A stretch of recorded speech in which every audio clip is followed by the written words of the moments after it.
মরণকালে মকরধ্বজ বলে একটা প্রবাদ বাক্য আছে না, আমার হয়েছে সেই অবস্থা।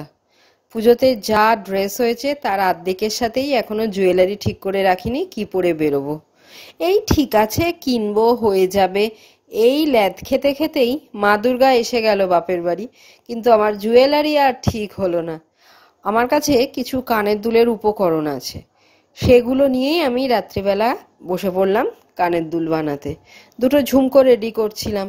আমি যেহেতু রাতের দিকে একটুখানি কম দেখি চোখে, মানে চশমা ছাড়া, তো আমার বেশ সমস্যা হলো। চশমা পরেই বেশ চোখটা কনকন করছিল, কিন্তু করতে তো আমাকে হবেই, নাহলে পরবো কি। তো যাই হোক, অনেক ধৈর্য নিয়ে মনকে সান্ত্বনা দিয়ে আস্তে আস্তে তৈরি করছিলাম জিনিসটা। রেজাল্ট কিন্তু ভালোই হলো। ঝুমকোটা বেশ অনেক ড্রেসের সাথেই পরা যাবে। এইরকম একটা ঝুমকো বাইরে কিনতে গেলে দামও বেশ ভালোই নেবে। আমার কাছে উপকরণ ছিল বলে আমার হয়ে গেল রেডি। দেখো, ভাল লাগছে না?